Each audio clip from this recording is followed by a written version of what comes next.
TimeEnds Radio.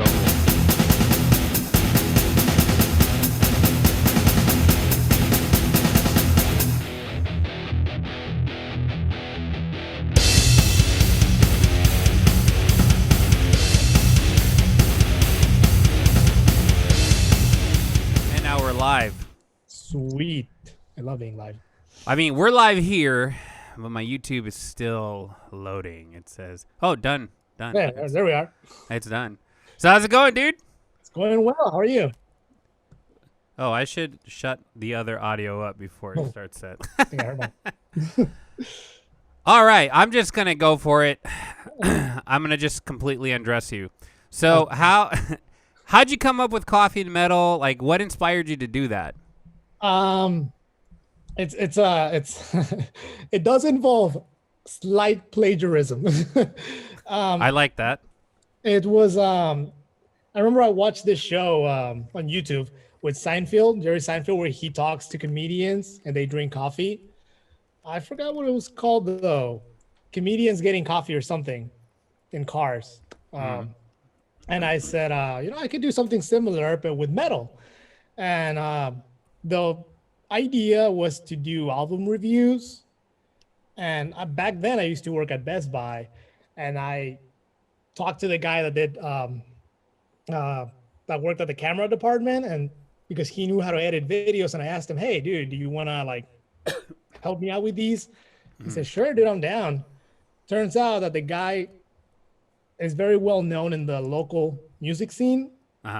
And he's the one that turned it into like interviewing bands. So it started with the Jerry Seinfeld kind of idea. So it's not plagiarism. It was inspired by. I mean, yeah, a wink. Well, yeah. I mean, that's how bands create music, by stealing each other's riffs. Did I say that out loud? I did. So you went from album reviews. Like, how many album reviews did you do? Not many, because the idea was to do them in cars, like kind of like Seinfeld.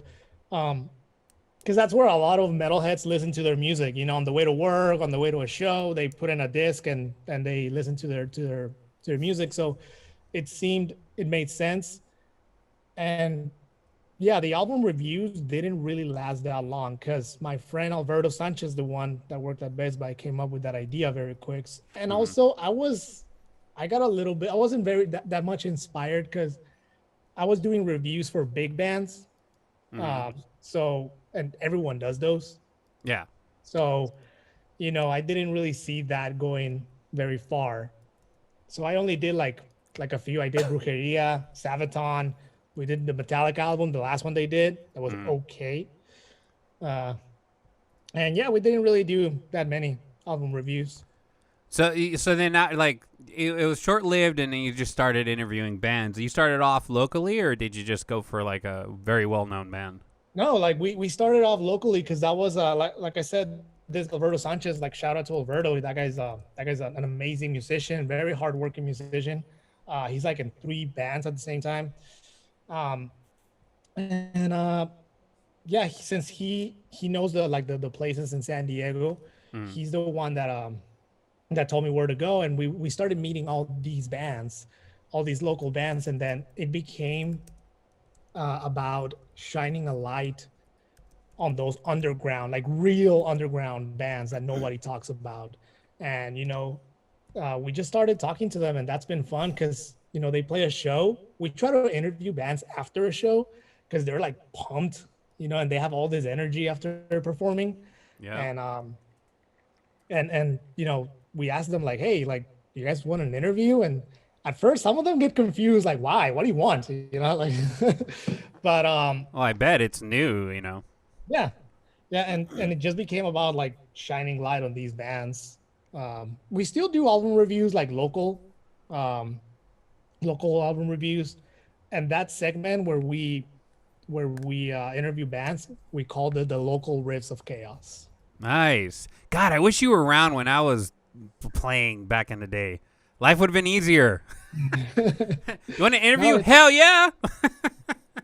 It's pretty fun. Like I said, the reactions are pretty unique because they're like, why do you want to talk to us? They're like, because you guys were badass, that's why. um and yeah, no, we've gotten, it's gotten to the point where we got a little bit known in the underground scene. Hmm. I started going up to bands, going like, "Hey, like I'm Chris from Coffee and Metal. Like, do you guys mind?" And they would interrupt me before I finished, and they'd be like, "Yeah, we know who you are. We've seen your channel." We're like, "Oh, cool." And so like people are getting more pumped when it's us interviewing them now because they know us around the local circuit now. That is awesome. Wow. I can't imagine what's going through their head. I mean, like they've done some backyard shows probably and a couple of venues here and there, and all of a sudden like, oh, Coffee and Metal's here. Oh shit. I wonder if they're gonna interview us, All of a sudden you became the celebrity. We became known, and it's nice because like I said, it's all about helping those bands. It's all about helping those bands, and the more we get known, the more light that we can shine on those bands that need it, so. Dude, that's awesome. I wish you could do that for everybody. I know it's like so local and stuff, but I don't know, branching off to the different cities would help so many musicians that it's sad. There's so much talent out there, and because they don't get an opportunity, they kind of give up. There's someone that does something similar to what we do in a bigger scale in LA. His name is Andrew. He runs now it's a music label called Metal Assault. Yeah. And he does pretty much the same thing we do, but on a bigger scale. He has his own like recording label and all that. And we have gone to LA to interview bands over there for the Vakken Metal Battle. Mm-hmm. We interview all the bands that participate in the battle, and we went to the what's it called, that place in Hollywood, the Viper Room. Oh yeah. The Viper Room, and actually I have a fun story about that. We went over there and they put us on the list. Yeah, like we interviewed this band, and turns out that the singer of Hellsot, was the guy who organized the metal battles here in the United States. So wow. we became friends with him. He put us on the list to cover all the metal battles in San Diego and LA. Wow. So we went all the way to LA to do 2 days of recording, and we were at the front desk, and we told the girl like, "Hey, like we're with Coffee and Metal," and she saw us on the list as Coffee and Metal, Chris and Chris. I have this girl, this correspondent called Kristen. So we go by Chris and Chris to confuse people. Yeah. And yeah, like we were there at the Viper Room. She's like, "Oh, Coffee and Metal. Yeah, I have you guys right here." And we start walking upstairs to the Viper Room, and she stops us. She's like, "Wait." And we're like, "Oh, what happened?" She's like, "I know where I saw you guys from. You guys have a YouTube channel, right?" And we're like, yeah, you guys are really funny." And I'm like, "Oh, snap. They know us in Hollywood. We made it." Awesome. That's awesome. Damn. So okay, a couple thousands of questions. One, who is the most important musician that you interviewed? Important for yourself. Like, I can't believe I interviewed this guy or chick. You know the band Hyrax? Yeah. Caton de Peña from Hyrax, the singer. Wow. He's a DJ. There's this event in San Diego. I don't know if you ever been, the Metal Swap Meet. No, I haven't. It started off as a couple friends selling their stuff in a front yard, in a driveway, and then it turned into basically this metal convention here in San Diego, and people from like LA come all the way to San Diego, and people from all over California come to San Diego to see the Metal Swap Meet and experience it, and we became friends with the guy that runs the Metal Swap Meet. So it's gotten so big that they got Caton de Peña from Hyrax to do some DJing at the event, and wow. I got to interview that guy. And I remember one of the first things I asked him before recording, I was like, "Dude, like, I'm Hispanic.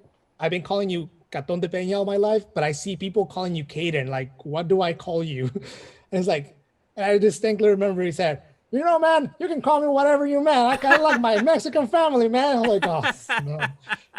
And I told him too, "I'm freaking out right now, just letting you know, before I go all professional, like I'm freaking out because you're my freaking hero. So just so you know." And yeah, that was one of the best ones.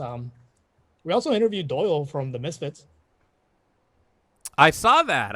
I'm a somewhat of a secretive, huge Misfits fan. No, I don't hide it. how, Why would you? Yeah, I know. How'd you run into him? Well, there's this guy. He used to he's a promoter, and every time you ask me something, I go into a tangent of different stories. That's Uh, good. he made like pretty big shows here in San Diego. He brought big bands here to San Diego to the Brick by Brick. Um, his name is Joe Troutman. Shout out to Joe for giving us the opportunity. And this girl, Kristen, um, she, besides being the female presence of Coffee and Metal, she had a lot of connections. She knew a lot of people. So she introduced me to Joe. And then yeah, Joe pretty much liked what we did. And he's the one that got, because he's the one that brought Doyle to San Diego. He's the one that booked them. And he's the one that got us the interview. And I remember that day was raining that night, and I hate driving in the rain. I freaking hate driving in the rain because California, California sucks driving in the rain. So That's true. Yeah. and I distinctly remember I was a little bit late because I was driving like a grandpa, super slow. And my friend, my correspondent Kristen, she was waiting for me at the venue. I was like 10 minutes late, and I get off the car, and I start running in the opposite direction of the Brick by Brick, and I just hear my friend yelling at me, "Idiot! Idiot! You're going the wrong way!" And I turn around, and the Brick by Brick is right behind me, and I just like sprinted back. And yeah, we did that interview with Doyle. It was pretty fun. Wow. Did he? Was it at the performance or was it like at a different air? It was in his tour bus, like right before. Okay. Yeah, I wasn't sure about that. I wasn't sure if it was like at the venue or somewhere else because it seemed.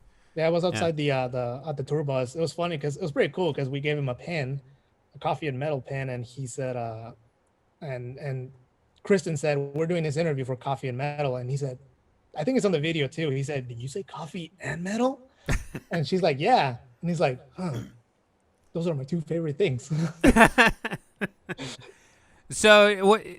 You have a sponsor, which is like that provides coffee, right? Well, no, they're not really a sponsor. We just mention them a lot. Hopefully someday they do. Uh huh. They just provide us with the coffee. I buy it myself. They've given us some free coffee as well sometimes, but mostly I buy it. Not a sponsor yet. Well, hopefully after this, or they'll start sponsoring. What's the name of the company? True Cult Coffee, and True, instead of the U's, the V's. Oh, cool. Where are they located? Here in the United States, I forget which state though, but yeah, their coffee's pretty good. Yeah. Drink True. How'd you discover them? How did I? Like I started trying to find coffee because before I got into Coffee and Metal, before I started Coffee and Metal, I didn't really drink that much coffee, and then like the first few months of this, I was just a jittery mess. So I started getting more and more into coffee, and then I think how Google is always spying on you and stuff, Yeah. and Facebook, you think of something and then it pops up on your Oh, feed. yeah. It creeps me out. Honestly, I think that's how it happened. I think I was just thinking of metal and coffee, and then a random ad popped in my feed. I was like, "Oh, True Code. Let's see what this is." Damn. That's freaky. Yeah, it is. Huh? It happened to me, like trying to buy gear. I was like, Yeah. I should buy this, and I opened up my phone, and it was there on Reverb, and I was like, fuck it. And I clicked on it, and I bought it. I was with a girl I was dating in LA, and I made a joke about Viagra out loud. Mm-hmm. And then the next day I send her a screenshot of my timeline. I'm like, "Look, apparently Facebook now thinks I need Viagra thanks to that joke I made." Oh man. So, I asked you about what was the most important. What was the worst interview you had? If you're okay admitting. Oh, no, yeah, I can. Just not gonna give out any names. We did this event. There's this girl up in Long Beach. I don't know if she still does those shows. A lot of people have gone dark ever since the pandemic. Her name is Lady Pizza Killer because she gives free pizza at her shows. Oh, wow. And we interviewed this one band, and and it was a black metal band. No disrespect to black metal, but I think black metal musicians are a little reserved, and I can be too animated, and I guess Mm-hmm. it just doesn't go together. Right. Um, and actually, my cameraman interviewed this one band, and turns out that the drummer befriended my cameraman Alberto, and my friend told me that he saw him posting like Nazi stuff on his What? Facebook, Oh shit. and I was like, yeah, I didn't really get a good feeling for those guys from the beginning. But So was it a gimmick or? Because I mean, I know like a lot of bands represent obviously, because of the genre they're playing, but doesn't yeah, mean it was what they follow. yeah. Is that an Opeth tattoo? Say again? Is that an Opeth tattoo on your arm? Yes, sir. Oh, it's not. Yeah, I knew I recognized it. I was like, oh, there it is. No, I'm sorry, I got distracted. That's okay. That's okay. No, yeah, like he told me, like, dude, like I saw him, like my friend told me I saw him posting like all this like Nazi stuff and like making fun of like posting this video of this gay guy that got beaten up for being gay, and he was like laughing at it in the Oh. in the comments and stuff, and I don't know, man, this guy seems to be like straight up racist, and I'm like, yeah, we should probably like not associate with this band anymore. Then Yeah, that makes sense. Okay. we've I thought had maybe. like most of our interviews have been good. We've had some that are like some guys just get like all smug. We had one where a guy just walked out, and the good thing is that the rest of the band stayed, but one guy just walked out. He just was not all there, I think. Mm.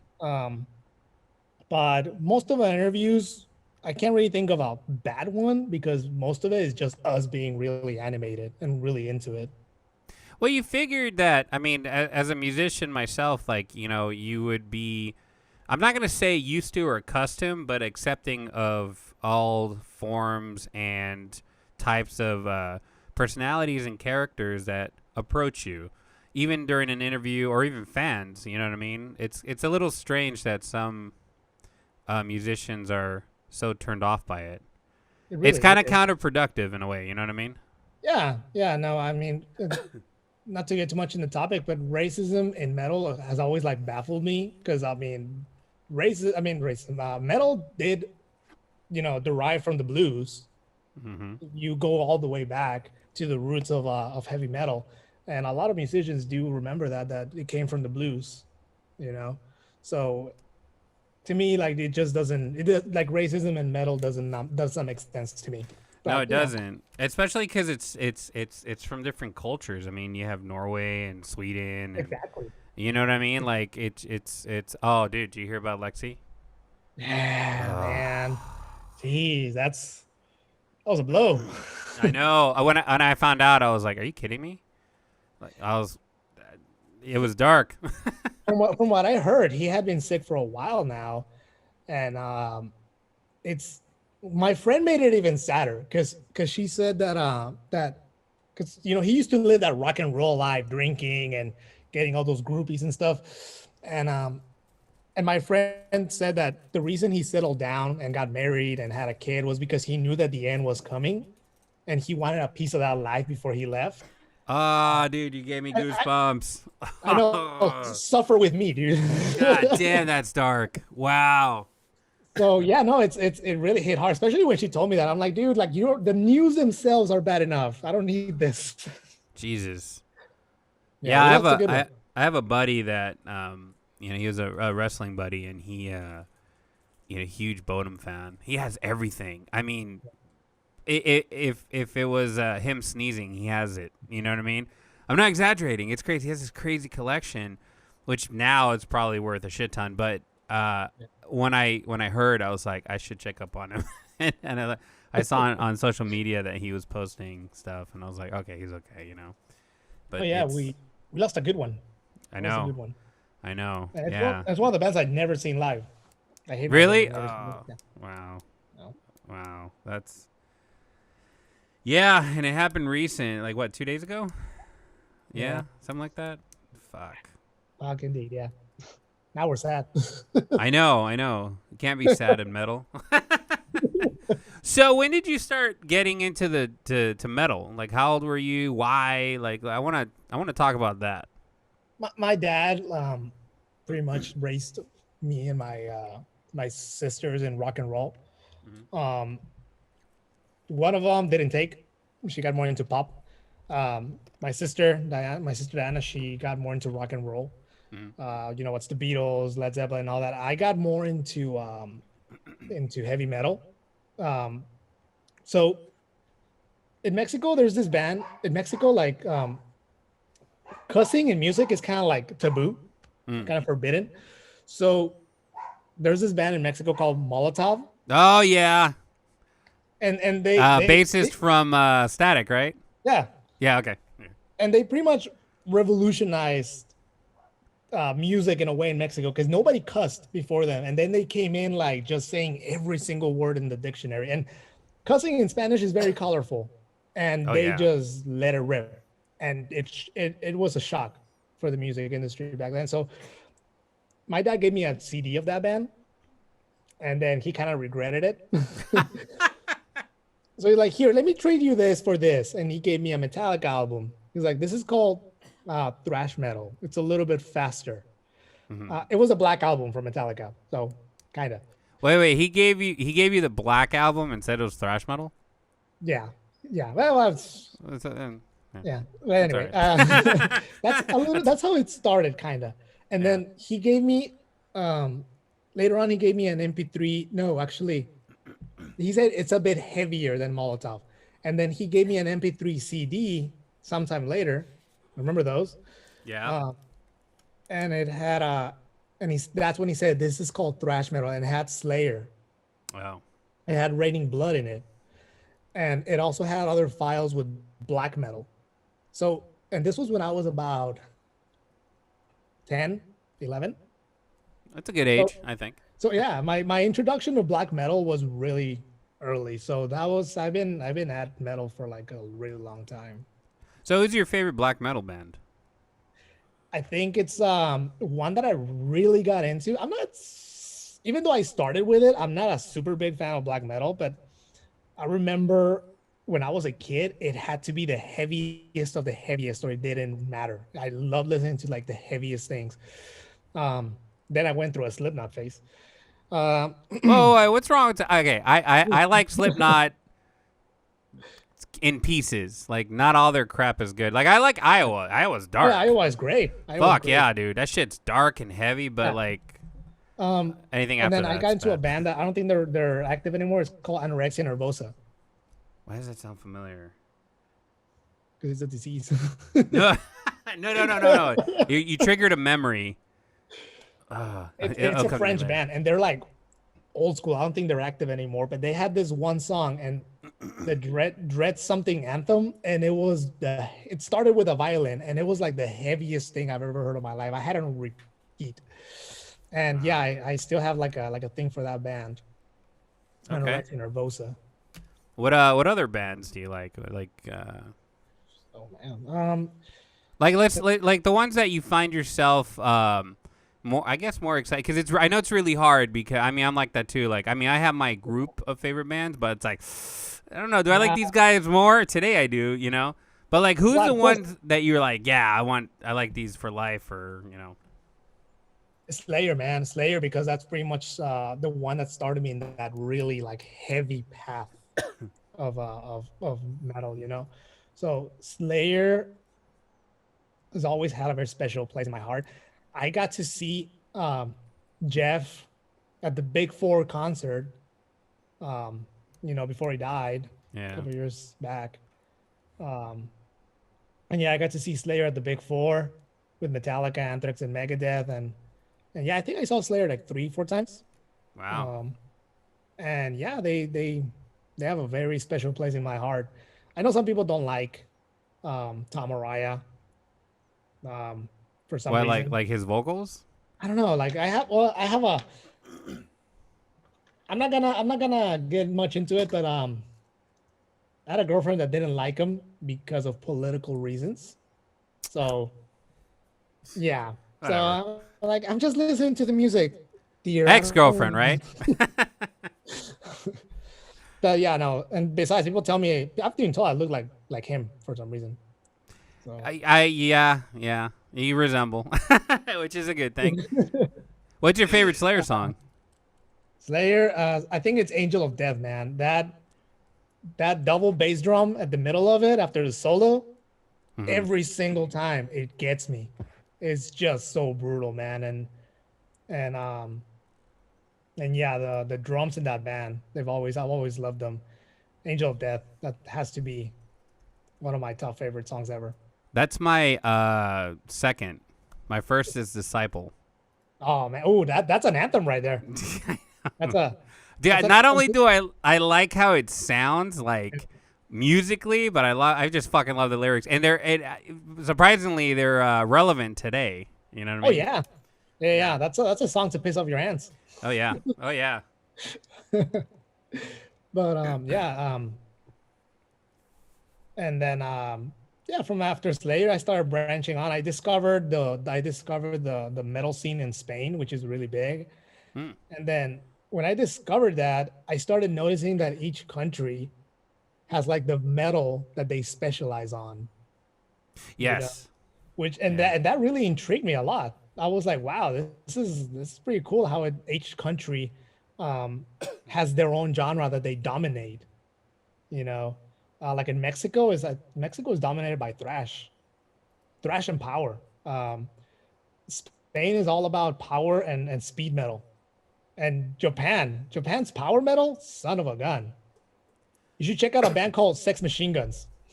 Sex Machine Guns. Let me write that Yeah, down. yeah, yeah. It's it's this band that the singer says that the thing that inspired him was that someone recommended him Sex Pistols, and he said he didn't like it, so he decided to make a more powerful band called Sex Machine Guns, and they're like super fast, dude. They're pretty good. Damn. Yeah.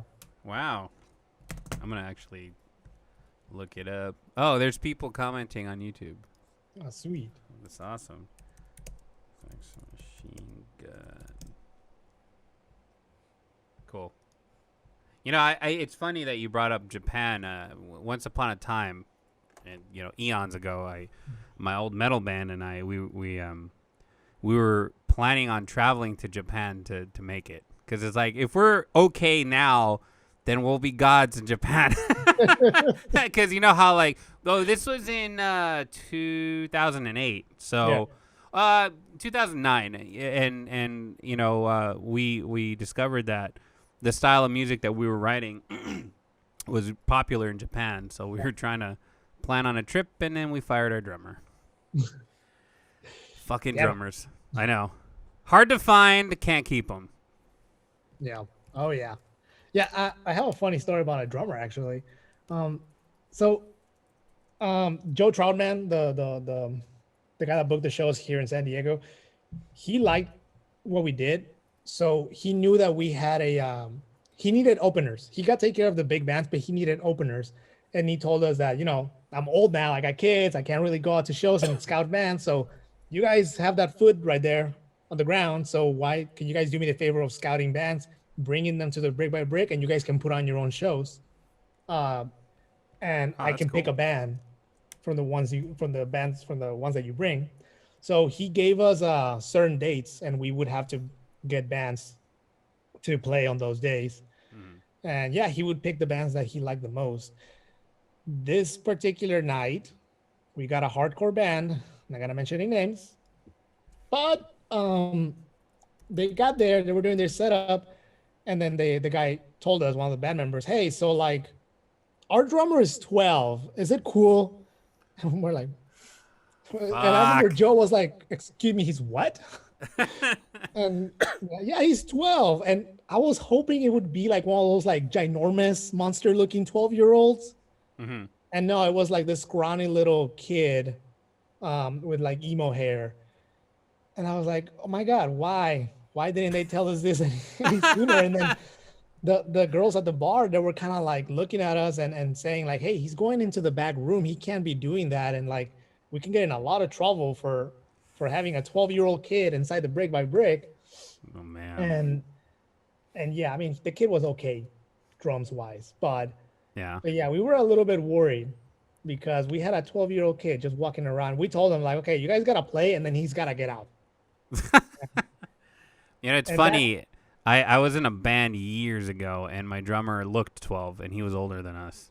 So it was kind of like the opposite. You reminded me, and when we would play at bars, they're like, "Yeah, he can't be in here." It's like, dude, he's like 23, and we're 19. Like, he has that Benjamin Button disease thing.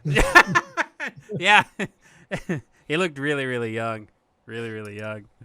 Oh man, That had to be one of the worst shows that we put on.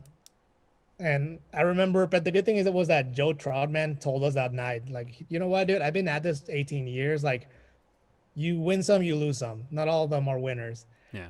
And then good thing he said that because I was really down that night. That was the worst show that we put up because one of the bands was from TJ, and the singer couldn't get his visa on time, so he couldn't cross the border. So the band played all their songs instrumentally, and yeah, they didn't have a singer. And then one band was from LA. We dropped the ball. They needed to be local, and yeah, nobody showed up because they were from LA. And the band with the 12-year-old drummer, it was mostly their family, and it was a lot of people. But as soon as they were done, they left. So the venue was empty for like most of the night. So it looked bad for you. It did. Yeah. It really did. And there was this guy though called Michael Stevenson. Shout out to that guy because he goes to all the local shows, and he's like a local metal soldier. He's very loyal to the local scene, and he was the only one there, headbanging, and yeah, that was the worst one. You know, it sucks because when I used to play at the House of Blues, and one of the promoters, he gave me the opportunity to book a show, and shout out to Malcolm. And I booked it in the Voodoo Lounge, and same situation. I booked like, what was it, 4 bands, including myself. I played, and everyone's crowd showed up for that band, and one band brought like 100 people, and the bar made like a killing, and he was like, "Fuck yeah, cool, this is awesome." As soon as they're done, empty. He was like, "What the hell happened?" It's like, dude, you gotta understand, like, especially in LA, like, they don't stay for the show; they stay to watch the band. That sucks. It does suck because you miss out on a lot of music that you might like. I remember I went to the Whiskey just to watch my friend's cousin's uncle's former roommate band, whatever. And I showed up maybe half an hour late because of traffic, you know. And I stayed for the whole show, and I met all the bands, and I heard some really shitty music, and I heard some really amazing music. The best band that played that night, and I fucking wish I caught their name, and I didn't, unfortunately. They had this set that they played. It was just so powerful and energetic. Like, even the bartenders were like, fuck, you know? And they had this off time thing they did where they were just playing off time, and they're all like headbanging in slow motion. You know what I mean? And they did it so well that the lighting guy couldn't do their timing. He was like, fuck it. He just strobed it, you know? It was such a great night. But that's what I'm saying. Like, you know, if you're going to go to a show, if you're going to pay fucking $20, $30, or, you know, I don't know how much it is in San Diego, but like in LA, you're paying that much. Stay for the whole show. Yeah. You know? It's like, yeah. It's about the same in San Diego, about $20, you know, at the most. And that's when we interview a band, we tell them to, like, because we started charging to do media coverage now. And we tell them too, like, I mean, you can just pay for our entrance or reimburse us the entrance or put us on the list. Like any of those two will do. That's pretty much us, like, charging for the service now. You know. That's good. Are you still doing interviews or? Not really. I mean, because like the local scene, like I said, a lot of people went dark with this whole COVID thing. Yeah. The music venues are all shut down. I started doing reruns of episodes. I did only 2. Showing like an interview, because in every video that every local Risk of Chaos that we do, we interview like 3-4 bands. So in these reruns, I do like a small intro, and then I show an interview with one band, the performance, and then I do an outro, like promoting them, and yeah, like a normal outro. But I've only done 2 of those, but interviews they kind of stop right now because our thing is like live interviews Yeah. with Yeah. bands at the shows. So Well, yeah, you know the spot that I'm at, right? yeah, Yeah, they do live streaming, and I'm don't quote me on this, but I think they do it every weekend. I mean, I think they're local bands or somewhat, known bands. I don't know if that's an opportunity you can ask. I mean, I can ask the front desk and be like, hey, can they come down and interview? You can do like, because they're just live streaming the band, and you know, I don't know what bands play though. I don't keep track, but it's something like if you wanted to do like live interviews, because I know doing this shit over Zoom. Like, I mean, I'm doing a podcast over fucking Zoom. I'm not a fan of it, but it is what it is for now. Yeah. You know. Yeah, no, and I mean that sounds like a great idea because I mean the thing that makes me the saddest is that these years doing coffee and metal, I met some freaking amazing bands. Like there's this band called Beekeeper. Um, Another one called Monarch. They made it to Wacken. Um, they made it all the way to Wacken in Europe because they won the battle of the bands and they're a local band. One of our San Diego bands won the battles, Wow. and there's like so many bands that I got to know. Like I said, we charge certain bands, but there's bands that we tell them like, hey, like whatever you guys need, it's free because you guys have like a special place in our heart. So um and those bands are Beekeeper, Monarch, Void Vader, this band called Sixes. I don't know if they're still active because one of their members died. Oh. Um, and Killing Tyranny. Oh, Killing Tyranny. You ever heard of that band? No, I haven't. Woo! It's mostly like older gentlemen, and they're like super classy. They're very talented. Um, and they're this band that they sing all about bringing down the system and revolution and all that, and Yeah. they're really super talented, really professional. They were actually the first band that we booked on one of our shows, and yeah, Killing Tyranny, I highly recommend those guys. They're I'll check pretty them awesome. out. I'm actually making a list of shit to. Oh, I got stuff right here. Wait, I don't know if you can see it. It disappeared. I see the horns. Oh, there we go. Wow, cassettes, bro. Nice. Yeah. Y'all Like, motherfuckers, remember what cassettes are? now this is another band that we're like, let's see if it'll pop up. Let me see. Yeah, there it is. I haven't even opened it. It's called Zimani. Mm-hmm. Spelled Tzimani. Zimani. These 2 brothers. It's just 2 guys, and we've interviewed them like probably like 3 times. And it's these 2 brothers, and they're like super talented. They play pretty like classic sounding heavy metal, and also speed metal. And we actually did metal yoga with them once. That was pretty fun. Metal yoga. Yeah. I was at the Tower Bar, and I saw this poster that said metal yoga, and I was like, huh, that'd be an interesting thing to do. And so we got in touch with the girl that runs it, and we said, hey, like, can we like do a recording there and then do some media coverage, interview you maybe, and I invited over the guys from Zimani to help the metal yoga get some recognition as well. Mm-hmm. I paid for the ticket of the Zimani guys, and we did yoga together. It was pretty fun. I got to wear booty shorts that day. Nice. Because Did yeah, sorry, I was gonna go on a joke. So what's involved other than the booty shorts? What's involved with the metal yoga? Are you listening to metal while you're doing yoga? yeah, I'm assuming. it's a curated playlist. And Zimani picked some of the songs too for that day. It's getting dark. I think that's why I'm disappearing. So anyway, yeah, and they listen to metal while you do yoga, and then they say metal things too, like lay down in corpse position and stuff like that. Let out your roar, Nama Slayer, stuff like that, you know. That's awesome. It's pretty fun, and they have That's like clever. skulls and decorations right there, stuff too. And they would do it at a bar. I forgot what it was called though. The bar. Um,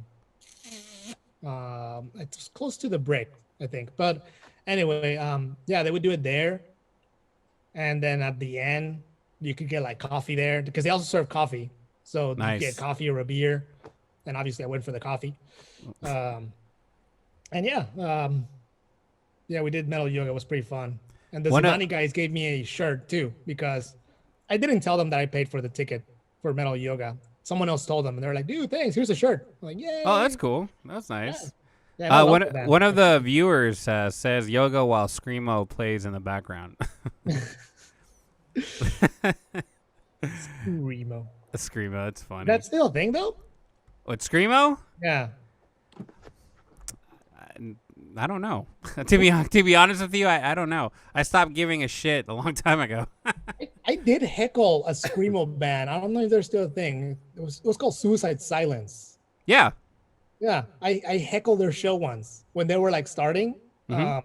In 2008, they played at Mayhem Festival, and the guy kept announcing the songs, but they all sounded the same to me. And like he kept on saying what they were about. Like, this is a song about the government, and then this is a song about heartbreak. And then I started heckling. I was like, dude, they all sound the same, bro. And then he started like calling me out too. He's like, fuck you, dude. And so yeah, it was fun. Before they got all big and stuff. Dude, you know, it's funny. What was it? 2 nights ago? Yeah, like 2 nights ago, and I was here in the studio. I walked in just to, do some work, and this band was rehearsing. Probably the fucking sickest metal band ever. I don't know, no idea who they are. And when I had the door open, I was listening, and they had no vocalist. And so I guess they were auditioning vocalists later. They were just practice. They're like, warming up.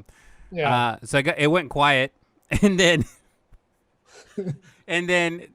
it started,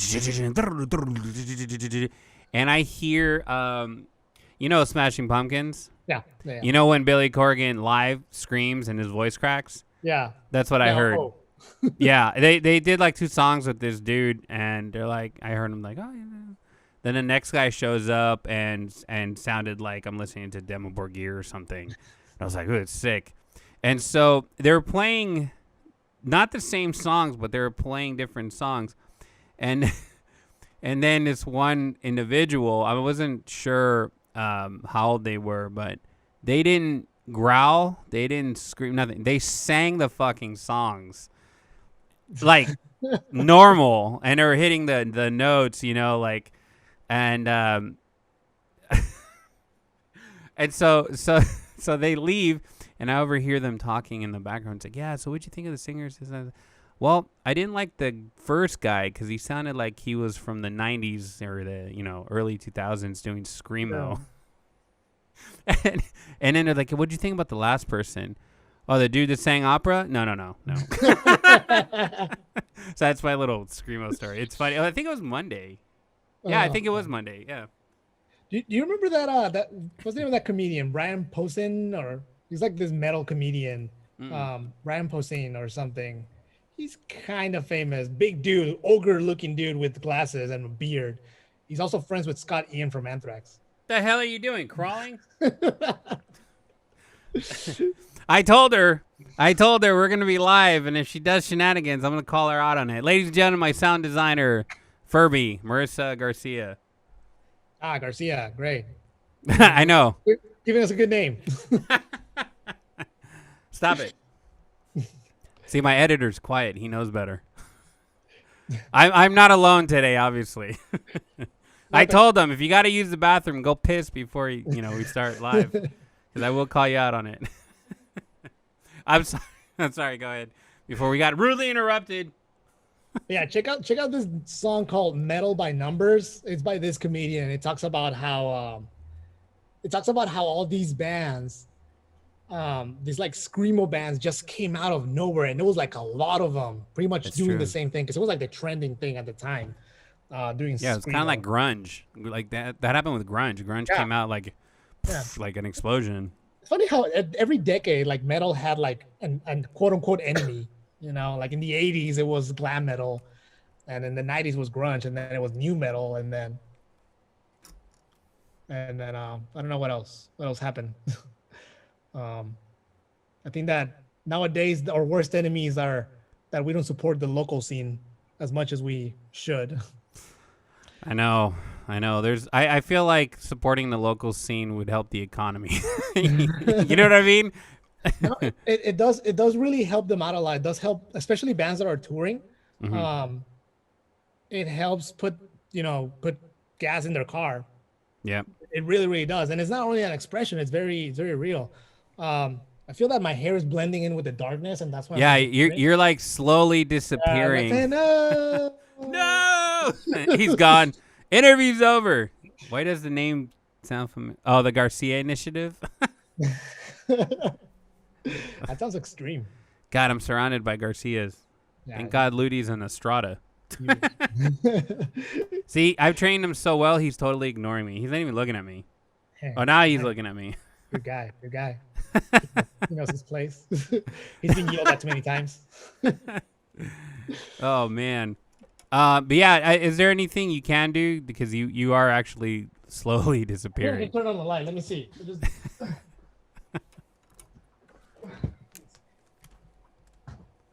There it is.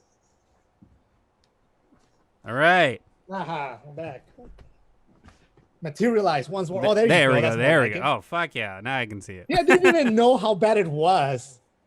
I was staring at your eyes the whole time. I guess now I can show these off. Like, I know. actually.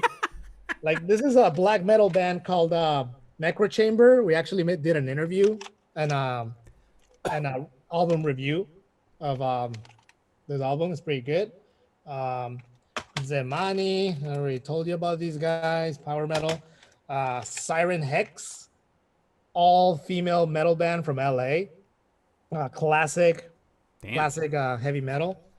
Siren Hex, and these guys, well, Soul Grinder. So what is it? Oh, I'm thinking of Corpse Grinder. That's why. Soul Grinder, yeah, but Soul Grinder, like they we did an interview with them. See, this is the awesome thing.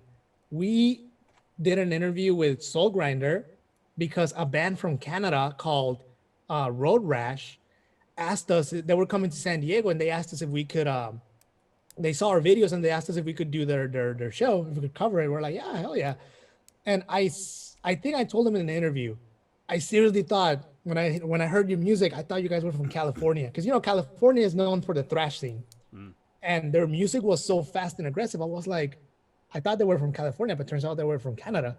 And the drummer of Zemani, he got to tour with Road Rash. So for me to see the drummer of this local band that I love touring with this other band that I interviewed that I fell in love with as well, it's an awesome feeling. Yeah, that is You know? cool. And it's just that network of local musicians that I'm noticing gets built up, and it's an awesome thing to see, and I can't wait to see it again once this whole shit show is over. I know, it's been fucking crazy. Like, yeah. I mean, it's been crazy. Hey, I was gonna ask you, have you ever had any like negative, I guess feedback, or not feedback, but like, you did an interview with a band and you got like someone saying, "Why'd you interview that band?" or anything like that? I mean, Yeah. Why didn't you interview us? Yes, actually, like there's this band. What were they called? I don't even care if they know. Social Side. And they.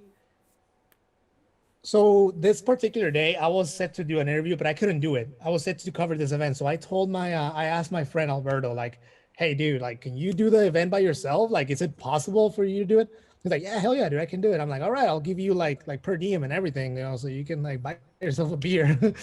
and he's like, "Nah, dude, it's cool. I got it, man. Don't worry about it." That's exactly how he talks. I love him. He's so down to earth. And he did the one-man show, setting up the camera, editing, doing the interviews.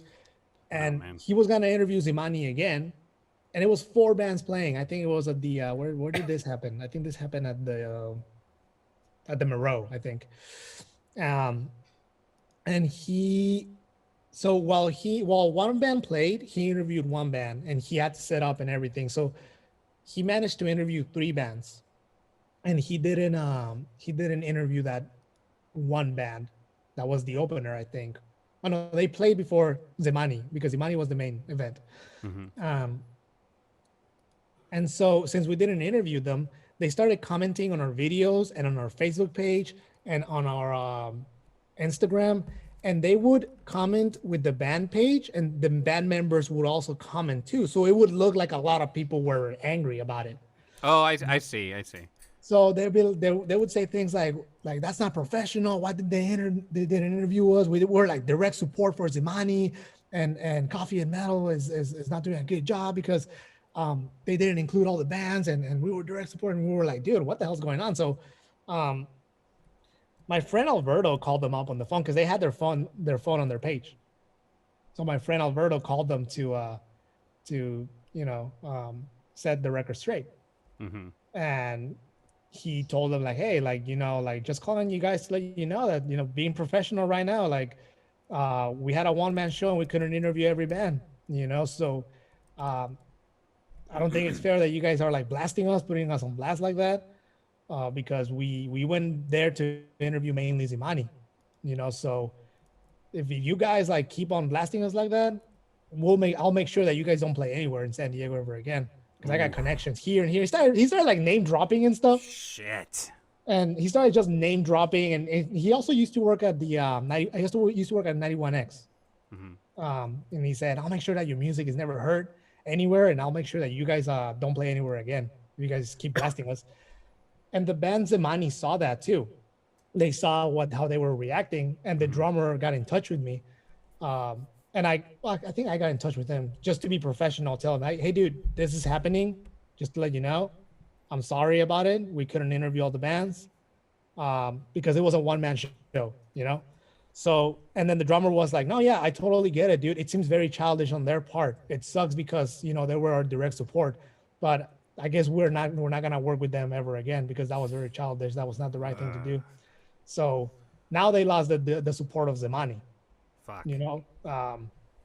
And yeah, that was one instance that we got bad feedback from someone. It was petty though. Yeah, well, yeah, I don't know. That just makes you look. Yeah, just childish is the right word. It doesn't really help anyone because it's like we told the band too. The band that blasted us, we're like, dude, like we're here to help like all the bands. We're here to help however we can. And we're small, we're not like famous or anything. We're small too, just like you guys. So this actually affects our metal scene. It doesn't help anyone at all. So, let's try to be a little bit more professional next time. Did anything happen to them after that? Like, did they get any backlash from it? Or? I have not seen them on any like local poster or any like, a local show or anything. They were very underground. I think there were a bunch of kids like really young. Yeah. So I haven't really heard much from them after that. So, damn. No. Wow. What was the last show you've been? Actually, oh man, the last show that I did with Coffee and Metal, and the last show I was at, it was actually the one of the rounds for the Vodka and Metal battle. We went to the Boiler Room, and it's a place up there called it's like an hour from here. I forgot what it's called though. Oh man, why did I forget the name of that city? Up north, Temecula. Temecula, yeah, there you go. We went to the Boiler Room, and we saw these bands play. Yeah, that was the last one I did. It was really fun because the band that won was this band called I forgot the name now. I'm blanking out.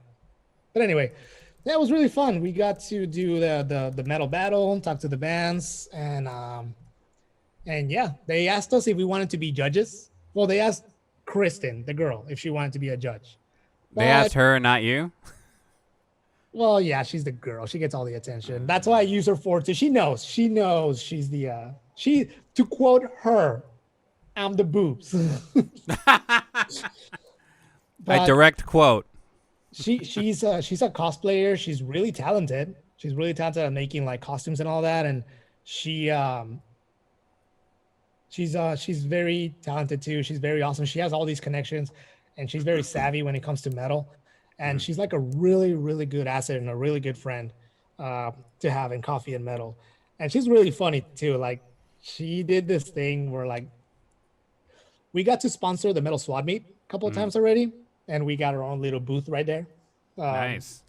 And we would sell shirts and talk to bands and tell them what we do, and we would arrange covering their events. And she had this she put a paper on her shirt that said tip jar, so people would put tips right there. And I took a picture of me like pointing at it, and she just like puts her boobs on top of my hands. I'm like, oh, there it is. But yeah, she's a wild child. I love her so much. She's a crazy kid. And she's been super helpful with coffee and metal. I couldn't ask for someone better. And yeah, that was the last show we did, Metal Battle. Yeah. Yeah. Sadly, like they had to stop it due to COVID. You know. Yeah. It sucks, dude. Who came up with your logo design? It's sick. It's really cool. Yeah. I had this friend of mine. He used to be my best friend, but we had a falling out, and I told him I was gonna pay for the logo. I'm like, hey, dude, let me pay you for this because you came out pretty awesome, and he said, nah, dude, it's free. Like it's free, my man. Don't worry about it. I'm like, you sure? Like, yeah. So ever since we had that falling out, I took a screenshot of that conversation, just to be on the safe side in case he ever like wants to do something legal about it. It's but yeah, binding. he was my best friend. He's a very talented artist. Last I heard, he doesn't even draw anymore. But he was also the guy that got me into like Brazilian jiu-jitsu. Oh, wow. Along with another best friend of mine. They both pretty much pressured me into doing it. And that was like almost 8 years ago. And yeah, sadly, we had a falling out. It happens. And It is a really fucking cool logo. It's super cool. Yeah, thanks. We've been thinking about someone gave us the idea, the metal swad meet, of doing like a girl hand, with like nails and stuff, like a hand that signifies that's a girl, I guess. Yeah, like, that could work. So, but how can you tell it's a female hand? Because I mean, even metalheads, they'll do their nails, and you know what I mean. I painted my nails black, purple, green, blue, to fucking every color you can think of, like. Yeah, but look at that. That's a construction worker hand right there. Could be a female construction worker. Yeah, I guess. The jackhammer. Yeah, someone gave us the idea. We're like, we'll consider it.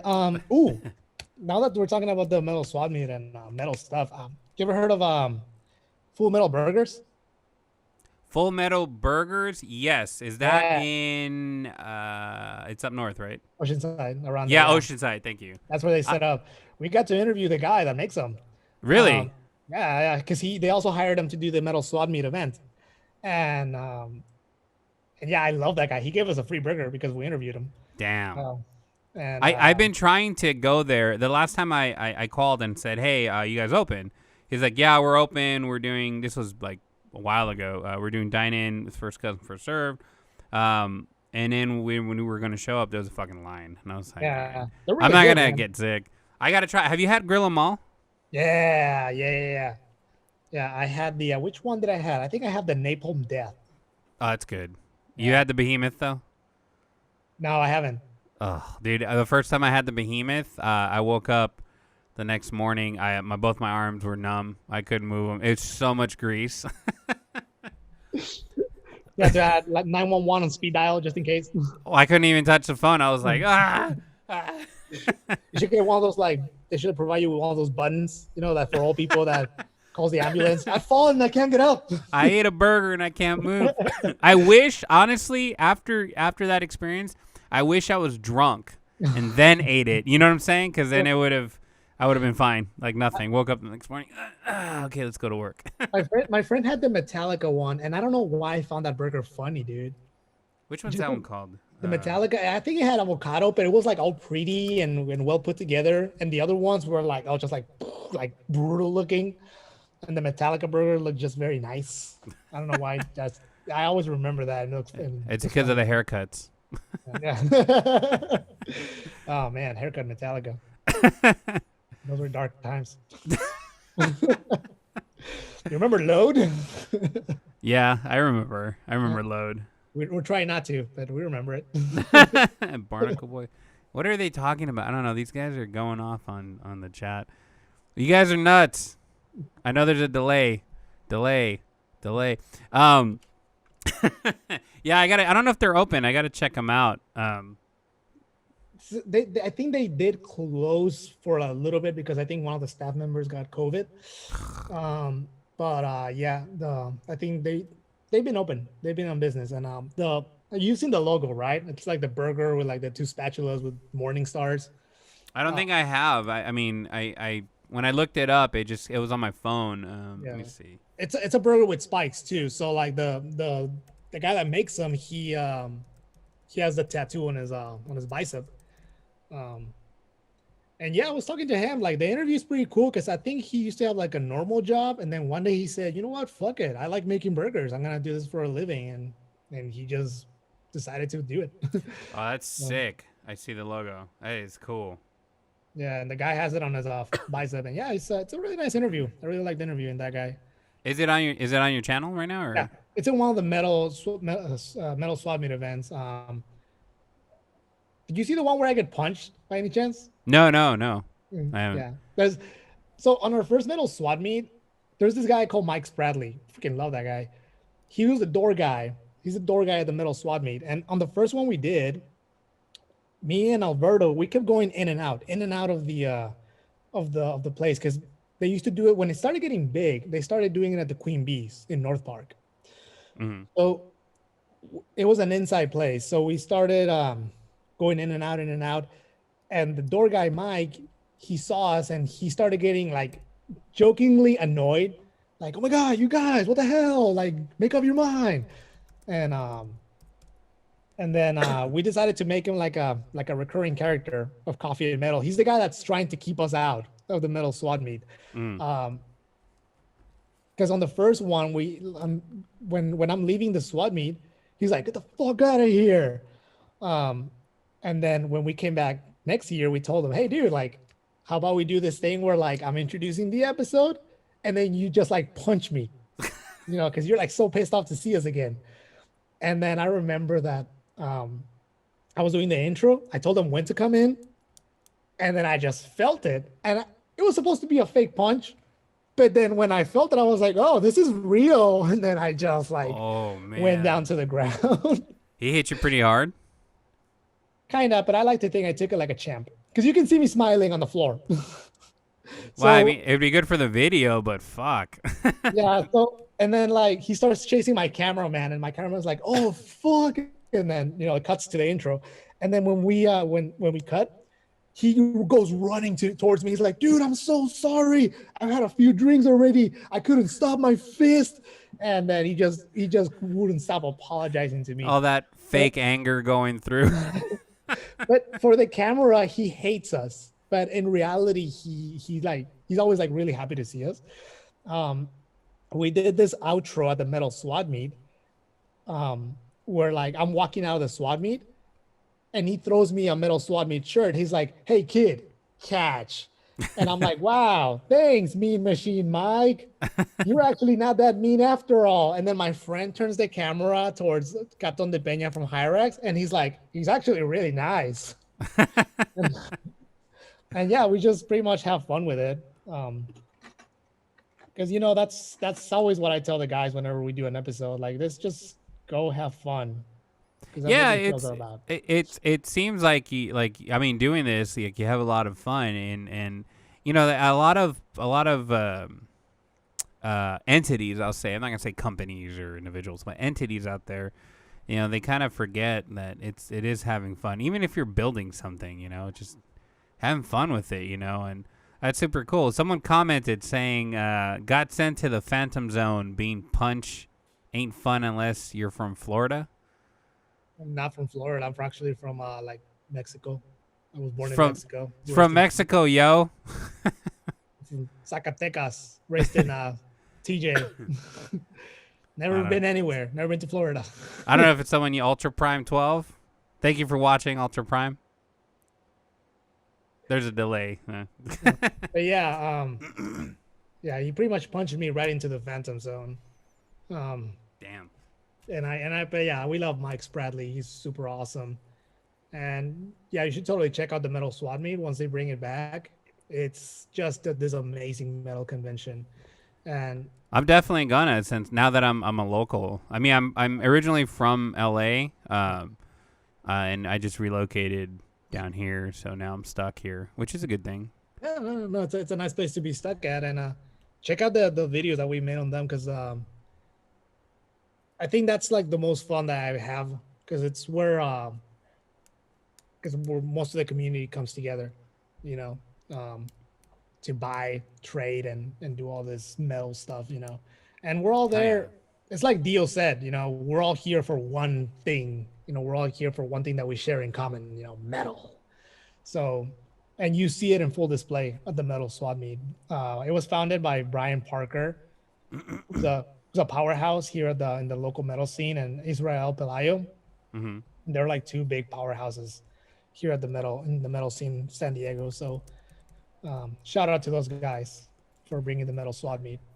Were you ever in a band? Like, do you play at all? Like, do you play any instruments or? I play mediocre drums, and I tried playing bass. I tried getting into drums, but it was a bit hard because I live in a small house, so it was hard to play loud. And then I don't know. I was in a small band at one point, try to be a singer. Mm-hmm. I even got this DVD called The Zen of Screaming, which is this lady that coaches like metal singers. She coached. Yeah. Yeah, you know. Yes. Yeah, she has really good tips, you know, but she's like a white chick or something. Yeah, with red hair, yeah. Yeah. I was like, huh. Yeah. Pretty MILF looking. But yeah, she and I got that DVD too, I remember. And then I tried singing in that band. It didn't pan out. Then I said, I guess I'm more of a fan of the music than a player. So yeah, I actually prefer doing this. I would prefer doing this than playing on stage.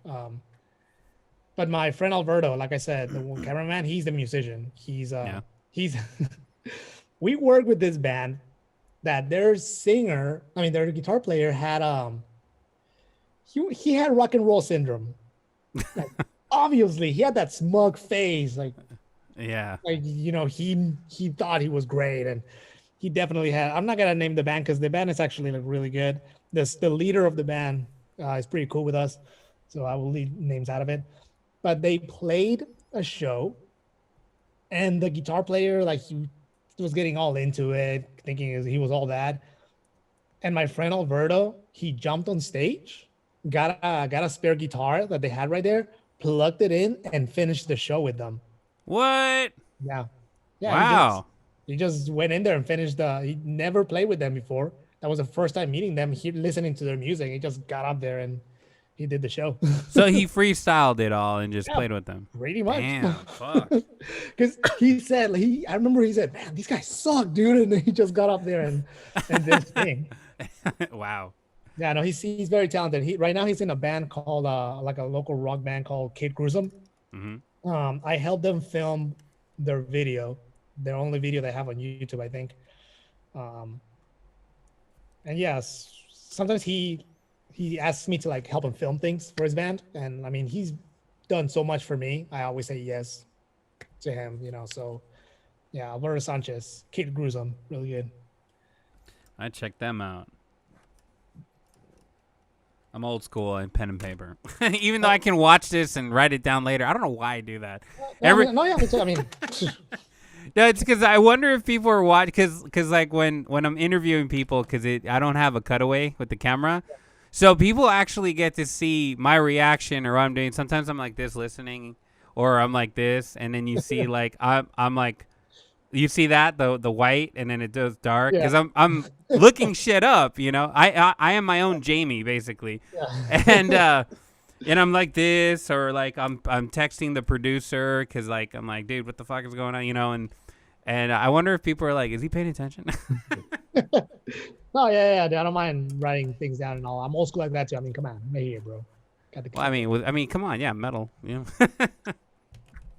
So any big plans? I mean, I know you talked about like kind of starting it back up with once this craziness is over. But do you have any plans on like anything specific? Maybe you want to share with the audience. Well, first I want to I think I want to do back, get back on doing the reruns. I wanted to do a podcast too, because most people think when I tell them that I do coffee and metal, they think it's a podcast automatically. Mm-hmm. So I thought about the podcast thing, but I've always been very unsure about that because there's a lot of those too. Yeah, I know. There's, Don't do it. It sucks. there's a lot of podcasts too, and like there's these guys that we support a lot. They're Super Metal World, and we actually have they interviewed us once. Um, if you want to check out the Coffee and Metal episode of those guys, and yeah, Super Metal World already does a very fantastic job with their podcast, and we talked to them, and they had a very similar vision to like what we did, and that was a really cool thing about talking to them because they they also had that illusion that what's it called, that goal of like interviewing like big names and stuff. Mm-hmm. But then they started like looking into their local scene, and then they started interviewing bands from their local scene in their podcast and from like other local scenes in other places too. And actually their theme song, it's an 8-bit version of a song from Monarch, the band from San Diego that won Metal Battle. So Wow, 8-bit. Wow. yeah, it's an 8-bit version of one of their songs. So we introduced them to some bands too, like Void Vader from LA, and Beekeeper. They talked to Beekeeper too, I think. I think they did. But yeah, like they also started looking into their local scene, and they're doing pretty much like what we do, but in podcast form. So I kind of don't see much the point of doing that. So yeah, I think for now, until we can go back on the road, um, just do like reruns, I guess, and just remind people that those bands are here. Because a lot of the bands that are local, they've gone dark. They don't post anything on Facebook anymore because everything they post is like local shows, like flyers of upcoming events. Now there's like nothing. So um, I may do the reruns again just to keep those bands active and remind people that they exist. You know. Well, what about? I mean, I know you said they're doing a podcast, and it would technically be a podcast after this, but what about doing the reruns, but the audio and just uploading it onto like Spotify and shit? So it's your old episodes, but that's another form for your fans can, like you said, they listen to shit in the car. Yeah. And now no one has CDs. Everyone uses their phone. Well, not no one, but you get my point. Yeah. Why not just upload your old episodes and you can release them once a week? Actually, it's not a bad idea. No one will know the difference. They'll go, "Oh shit, new episode!" Like 3 years old. Oh, why are you a genius? That was it's actually really good. Yeah, I mean, I'll talk it over with my friend Alberto, see what we can do about that. But yeah, no, it's a great idea. If you have like the episodes done, right? Yeah. You can just export the audio, and you can upload them all in one shot, and then you can literally program the release dates ahead of time, and then just walk away for like 6 months because you have a shit ton of material. No, really, like yeah, you could do that and just literally walk away and it uploads. My blogger on the TimeEndsRadio.com, she actually pre-blogs everything. Yeah. For the whole month, and every Tuesday and Thursday it gets released. And I'm like, damn, you're really quick. And I actually found out she does it ahead of time. I'm like, oh, smart. No, that is pretty smart. No, we do have like a lot of material because like we used to have an intro that we filmed, like a specific intro.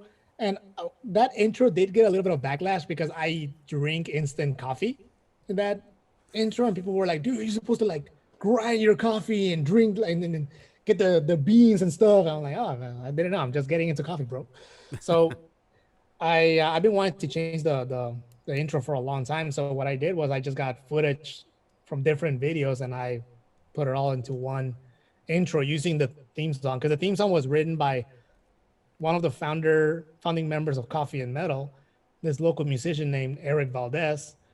Um, he started Coffee and Metal with me in the first round of reviews.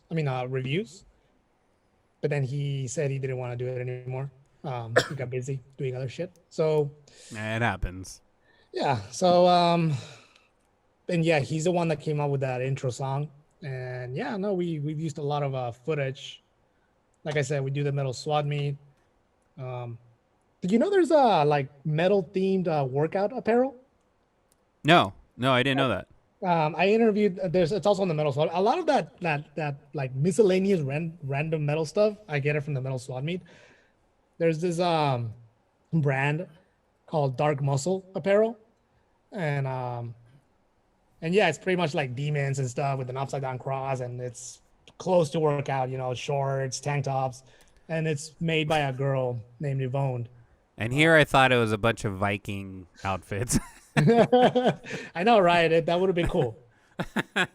Probably tell her that. But yeah, I interviewed the founder of that brand too. Yeah, it was the cool thing about it, and it's not only musicians. You do this network of metal support with people that do things that are not necessarily music, like the SWAT meet, metal yoga, Dark Muscle Apparel, and all those other cool things. What? Yeah, What? Go ahead. Oh yeah, the rerun thing was going back to that. It's a really good idea. Yeah, you should do it. I'll subscribe. Y'all motherfuckers heard. Better subscribe. What was I gonna ask you? Shit. Oh yeah. What's your favorite venue to watch bands perform at, and why? I like two. I like the Moreau, because the Moreau has this specific corner that I just like going to, and just like, because I don't mosh anymore. I'm retired from moshing, so I just like to stand. I'm part of the cross arm crew. We just stand in the back, check out the band. And just Yeah, I know what you're talking about. Yeah. So, and that small corner that I like to be at, it's perfect for me. So, the Moreau and also the Brick by Brick. I like the Brick. It's just Where's that at? It's around. I think it's close to Ocean Beach, kinda around the sports arena, sorta. It's a little bit west, I think. I got Arctic monkeys. Great. Hold on. Let me see. Yeah, the Brick by Brick, also the Moreau. On Buenos Avenue. Yeah, there you go. Yeah, that one. There's like this Okay. really good barbecue place next to it. Whew. That's where we interviewed Doyle, actually. Oh yeah. Oh, I just also, lost I forgot. We also interviewed DRI. I didn't see that. You did? We did. They played their. That was the Kristen's first interview. That was her audition. Because there's this band called Warpath. They're Native Americans, and they use war paint and all that. Mm-hmm. It's pretty cool. And they played with DRI, and actually Joe Troutman got us that interview, and that was like Kristen's audition for Coffee and Metal. What was it? What's the interview called? Hmm? What's the interview called? It's I just know that it was Local Risk of Chaos, I think, and it's DRI. I see Doyle right now. I'm actually on the YouTube. Yeah, no, that's one of them. But yeah, Let me it was see. DRI. I think that Doyle video was pretty fun because I also do an unboxing of there's this store called Blackcraft Cult, Mm-hmm. which is like Hollister for goths, and we got a mystery box from them, and I opened it with these twins, and they're very outspoken guys. They have no filter, very politically incorrect people, and they're Nice. my best friends. I like them already. Yeah, they're pretty awesome, and they've done a couple of videos with me, and they're pretty funny. So that part of the video is really good, the unboxing, and then yeah, I just forget which one. I think it's also Warpath. Maybe you can find it under Warpath. Well, I see. I'm going through the video. I got metal yoga. Let's see. Yeah, My it's system's letting me chapter. browser here to use. Yeah, let's just look shit up. Because I'll just post it like right now. This very second. Oh, I should check the chat, see if anyone's. Let's see. Oh, it's Alexis. Do I have social media? Yes. Look up TimeEnds. On Facebook, I am Timothy and Sora. Long story short, Facebook was like, you have a fake name. You can't be called TimeEnds on Facebook. And then I like protested. I sent a lot of hate mail. I'm not exaggerating. I fucking emailed these assholes every day. Didn't respond. I found the number. I called and I was like, can I talk to, a supervisor? Yeah, please hold. Never talked to anybody. And so it was probably like 6 months later, I got clever and I said, you know what? You want a fucking real name? I'll give you a real name. So I came up with Timothy, which is time is in there. It's like TIMETHY. That's it. And then and Sora, it says literally ends with ORA. And I copied my ID, photoshopped that shit. I don't give a shit if they shut me down after this. And then I submitted. No response, and I literally every hour in the hour I kept sending the same email over and over. Got to another email, send it over and over, and then they finally said, "Okay." I guess. And that's exactly, and that's how. And it's been like that. I've had that name for like 5 years now or something like that. So, to answer your question, Alexis, and what word did he say? Are you talking about bass? Don't bring that shit here. There's this ongoing joke. I don't know if you know or if you've heard around how no one likes bass players. It's this it's this joke that musicians have. You know what I mean? Something about it, but since I know who Lemmy Kilmister is, like I've, like. But that's the thing. Like, I don't know where it came from, what it's like. It's just this random thing. Like, no, like I saw this meme where, the lead singer gets all the chicks, the guitar player gets the chicks, the drummer gets a couple chicks, bass player, he's alone. I think Lemmy got a blowjob while playing one time. So that's always awesome. Lemmy. Oh, I miss that guy. No, bass is very important. It's a good instrument, but it's like this ongoing joke, and I continue with some individuals that I know, which is funny. Bass is the sonic boom, dude. Like, what's the glue too? It's what binds everyone together with the drummer. But people don't know that, but it's true. Like, you need the bass, unless you're animals as leaders. You need the bass to connect you with the drummer. I found the video. It's Local Risk of Chaos 6. It was 3 years ago. Local Riff 6. Yeah, it's like 20 minutes. Like the last, I think it was like the last interview. Wow, going down memory lane. You should probably stop. Is it a dark path? It's just, it can be a little bit cringy, I think. There's this, oh my God, the review I did for this band right here, Necro Chamber. I did it with this girl. It's on video. I did it with this girl named Lorraine, like very pretty girl. She's also a really good friend of mine. She's very pretty, and I think the joke was that she doesn't say anything pretty much throughout the whole video. Mm-hmm. She's about to talk, and then I cut her off. and the thing is that I reviewed an album where she knew the singer because I think she used to like go out with him or something, and they had a real bad falling out. Very explicit things she said about him.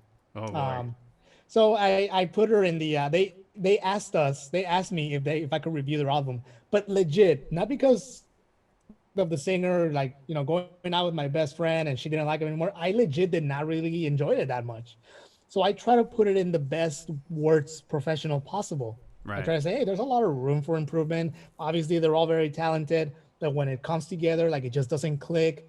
Maybe I need to listen to it live. I try to be as professional as I could. And they never posted the review on their page. What? Like, I guess they just couldn't take the criticism. But yeah, like, and she's like right there. I just put her there because it's a lot of drama between her and some band members of that band. So I just put her there to be a troll. I'm like, hey, remember this girl? And she just doesn't say anything. She just kind of like makes faces. But yeah, was like a year ago. Let's see. Necro Chamber Coffee and Metal review, and then Blackcraft Coffee and Defy the Tyrants review. That's the one. So it's not it's the one that's like 7 minutes, Necro Chamber? Yeah, with the pale ghost-looking chick next to me. Okay, got it. Oh, we also interviewed the guy from the Devil's Rejects. No, now it's playing. Really? Which one? Oh my God, what's The guy that says, "I'm the devil and I'm here to do the devil's work" or something. Oh, really? I was gonna say the Rob Zombie looking one, but in those movies they all look like Rob Zombie. So. God, what's his name? I forgot his the clown. Captain Spaulding. Captain Spaulding, thank you. I did a convention. I don't know if you heard. It's called Scare LA. Yes, I've heard of it. Yeah. Yeah, so I had a booth there, and or I worked at a booth, I should say. It wasn't my booth. I worked with someone, and he was there. Oh, nice. And being a vendor, you have the privilege of mingling before the crowd shows up. Yeah. So many people. I was there at the first one and the second one. After that, it got really trendy. It was the second one when they went to the larger venue in LA, and I went to go see him. Nice. I just wanted to say, hey man, how's it going? It like literally no security because I'm a vendor, so they're not gonna stop me. What are they gonna? Hold on, son, you can't walk. Fuck you, I'm a vendor, right? So I walked up, and he was just sitting. He was sitting there like. I can totally picture that too, by the way. And he wasn't wearing the makeup, obviously. Right. And I was like, hey man, how's it going? A pleasure. I love the stuff you've done over the years.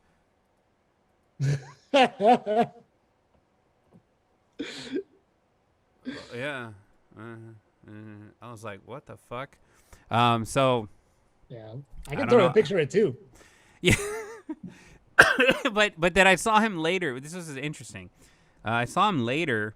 Probably like 2 hours later, I went walking around handing out samples and shit, and I walked over there and I saw him, and he was autographing like this, like.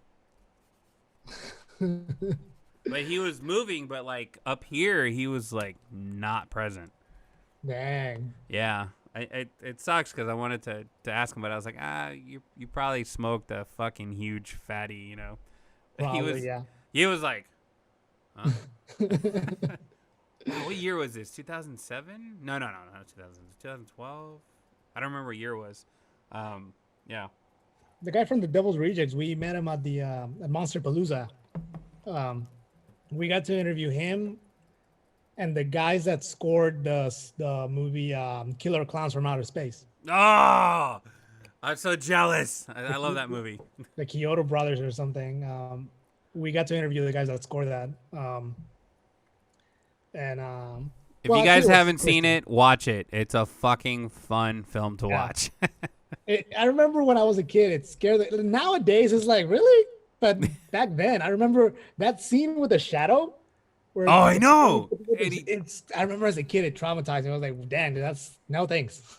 You know what fucked me up? Other than the cotton candy part, what fucked me up was when he had I don't know if he was a chief as a puppet. I don't remember. You don't remember? Like he's sitting next to the clown, and then they're in the police station, and all of a sudden he drops him and pulls his hand out of his back. Yeah. That fucked me up. I was like, yeah, what the fuck did I just watch? Yeah. No, yeah.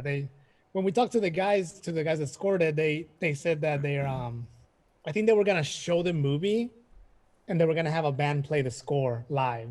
Oh, cool. And I think their intention was that would get enough attention so they could probably start working on a sequel, because they said they've been wanting to do a sequel for like forever.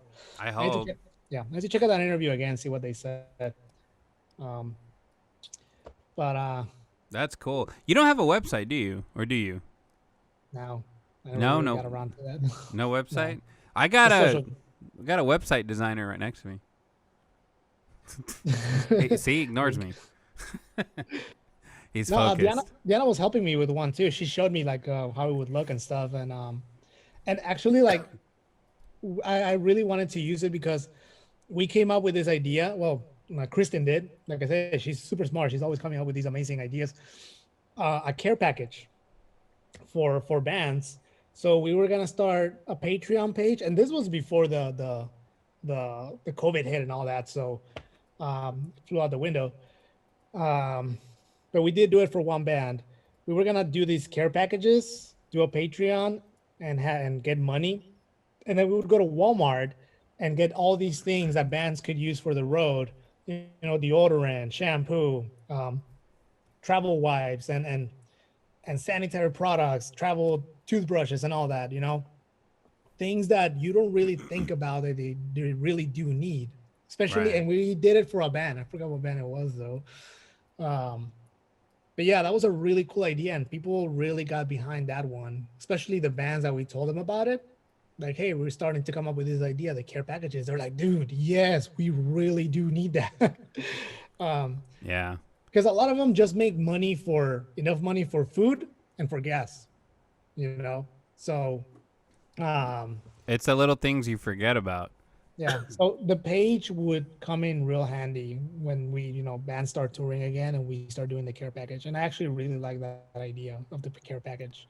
No, that's really beneficial. I mean, as I toured myself, and I can't even tell you how many times I'm like, shit, I should have bought this.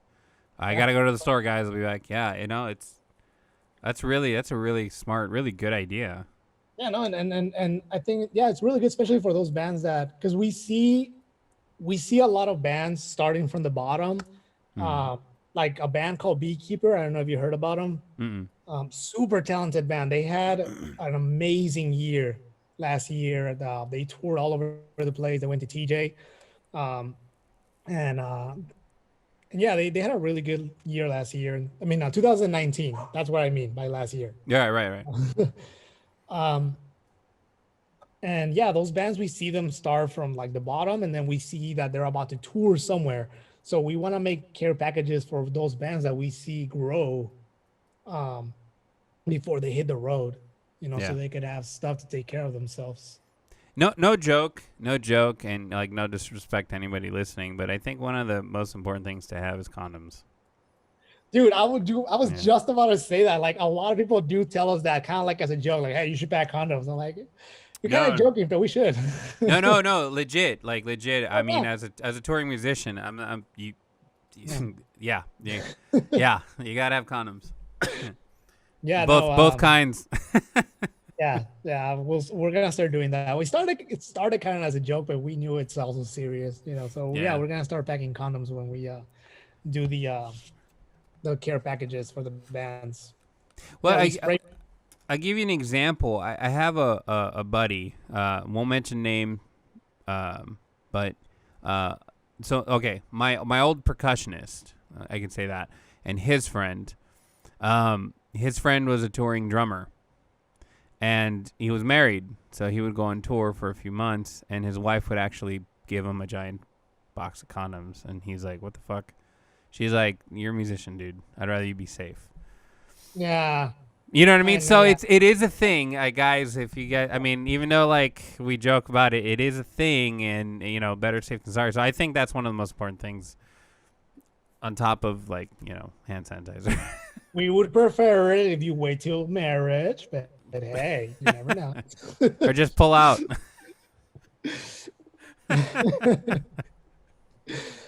But yeah, that care package thing, I really like it, because we get a box, and then we just spray paint it black. We stick the coffee metal sticker on it, and yeah, we have a pretty cute picture with a band with the care package box. Like, hey, here it is. You have done some, you said, or was it? We only did one, because like after we did that one box, like COVID. Oh, okay, I get it. Okay. Yeah. Damn. Shut up. Crazy. So okay, that's If you do that audio thing that we talked about, let me know, dude. I'll blast that shit. Hell yeah, dude. Put it out there. So that'd be super awesome. And then I really think if you're interested, you could even interview the bands practicing, and just be like, hey, how's it been? Because I mean, here, Surprisingly, now it's quiet. But in about 15 minutes, now you know why 4 to 6. About 15 minutes, about that corner, I'm gonna hear a loud drumming bass, like, you know. I mean, it's loud in here, but I mean, you won't hear it as loud. But yeah, there's bands practicing all the time, and I haven't had a chance or an opportunity to talk to them, but I wonder what they're doing. You know, are they just practicing to keep their chops up? Are they live streaming? You know, because I know the other room, they do a lot of live streaming, but I don't know. Maybe that's something to kick up or kickstart until everything, and that might lead into everything going back to somewhat normal. You know. No, yeah, and some of them are live streaming. I think some of them get discouraged, you know, and I have a friend. His name is he's a musician. He does like synthwave music. His name is the Street Cleaner. He's a vigilante that cleans the streets from crime. That's his whole persona, and he did a live stream using the camera from the reverse camera from a car. So he's like in that little square that signals how like close you are to a car and whatnot. And yeah, he did a whole live stream using that camera, a 20-minute show at a parking lot, an empty parking lot, just walking around and the car driving and him following it with his guitar. Whoa. But yeah, Street Cleaner, dude, that guy is freaking awesome. He's about to release a video game tomorrow, so check it out. Street Cleaner, the video game on Steam. Really? I'm on the credits because I translated the game to Spanish. You guys heard that, right? Street Cleaner. Street Cleaner. And his music was actually heard at Universal Studios. Someone sent them a video saying, "Hey, dude, is this your music?" And he's like, "Yeah, dude," because at Universal Studios and Halloween, they have horror nights. You know? And so in Orlando, they had an area called an arcade, which was like an 80s theme area with arcades and all that, and they were playing his music, and he told me that they had like one song of each artist, but they had like 5 songs. So he said there's definitely a fan that put those songs there, so he got in touch with Universal Studios and they wrote him a check. And, nice. And they told him like, we would like to work with you again, you know, next year, but COVID. And but yeah, no, Street Cleaner, he's a local musician, and he also had an amazing year 2019. Some pretty sick synthwave right there. I love the guy. 2019, man, that was like, we didn't even know what we had. I know. 20. It's so funny, and it's ironic. In January, I'll never forget. Like a couple individuals I know, they're like, 2020. Hope your vision's better than 2020. It's like, yeah, I get it. Ha ha ha. Bam, we're on a fucking lockdown. People are dying. People are going crazy. I mean, now there's riots going on. Fucking, oh yeah, I saw that, dude. Like, man, come on. People, it's like Street Cleaner said. You know, people are thinking with their hate. They're not thinking with their minds. That's true. That's true. But you know, in I mean, not to, you know, absolve them of what they're doing. I also, in a way, am understanding to a point, because you know, we're locked down. You know, they probably a lot of them probably lost somebody or lost their housing, whatever, because of whatever they're going through, and they're just angry.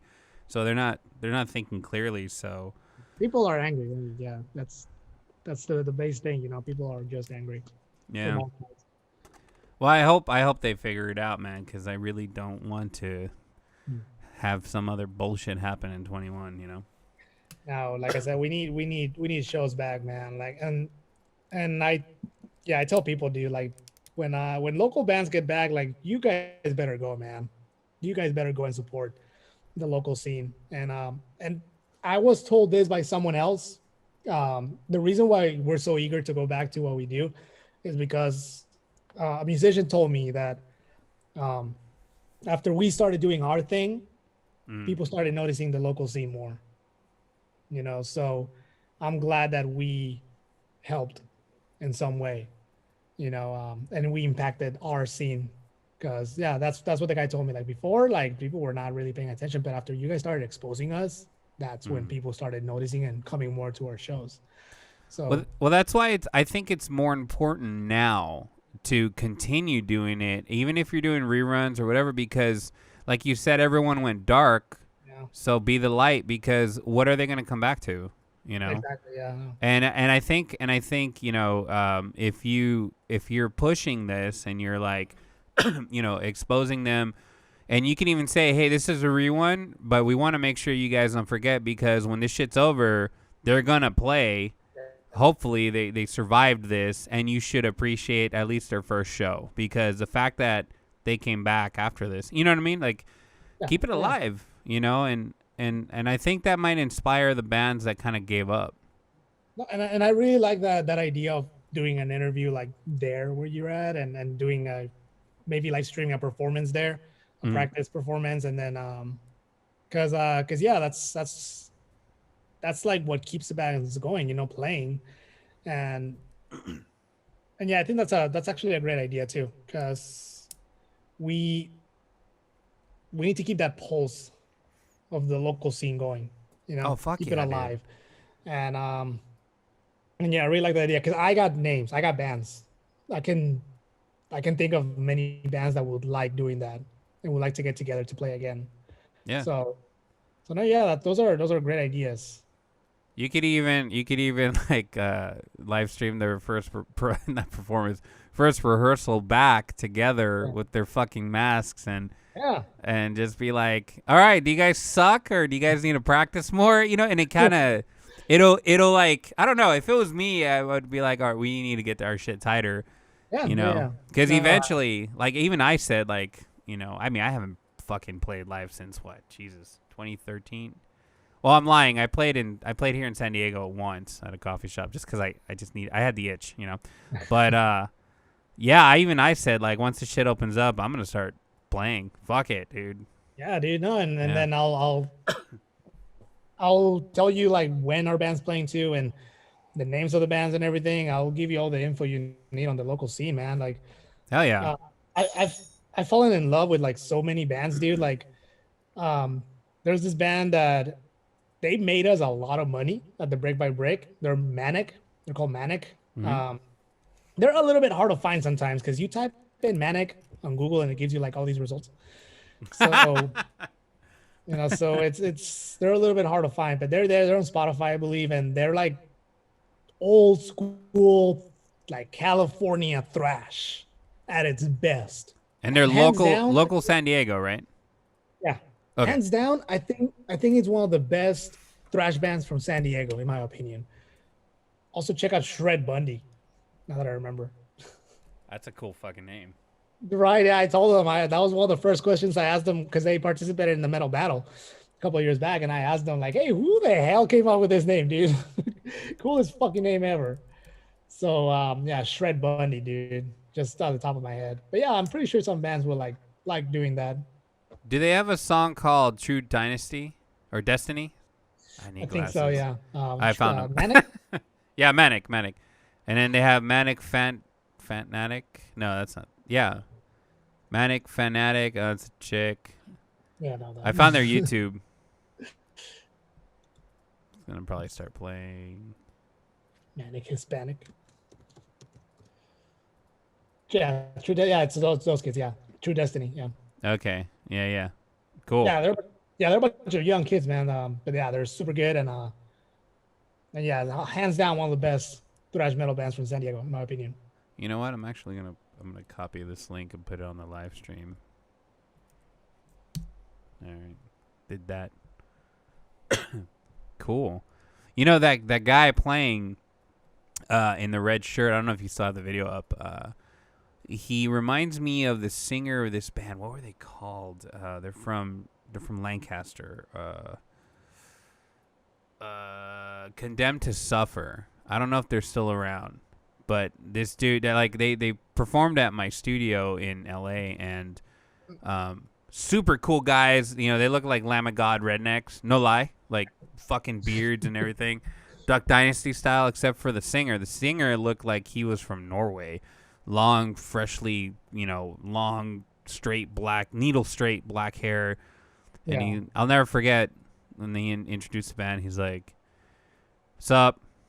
I'm 16, and we are condemned to suffer.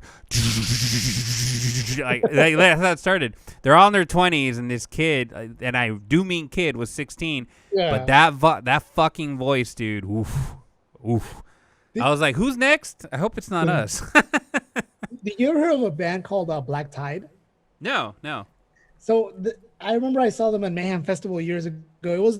They were like these young kids, and they were like 15, 16, 14, and they were making this big splash because everyone was saying like, "Oh, these kids are the future of metal," and whatnot. They played like classic heavy metal, you know, and then yeah, and like they also, there was a little bit of controversy because they wanted them to play at the Jagermeister stage, but they were underage and they couldn't, and they got a lot of attention in a good way too. Like in a lot of good ways, they got attention because people were saying, you know, they're so young and so talented and so into metal, and this is the future of our scene, man. Metal's not dead.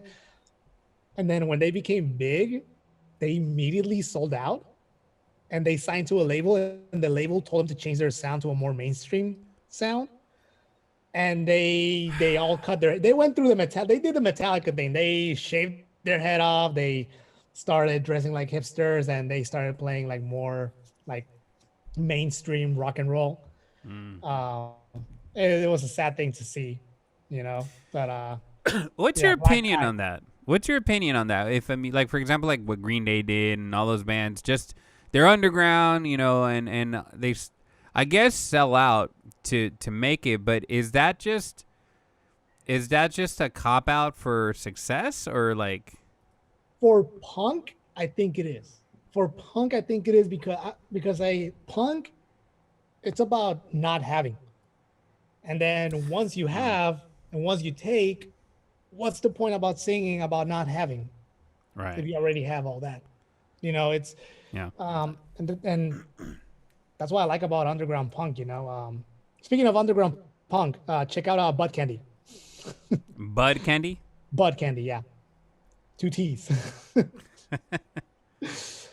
we booked them for a venue, for a show, and like, because we needed 4 metal bands, but we couldn't find a 4th one. And I always say, if all else fails, get a punk band. They're always down, even if it's like a day before the show.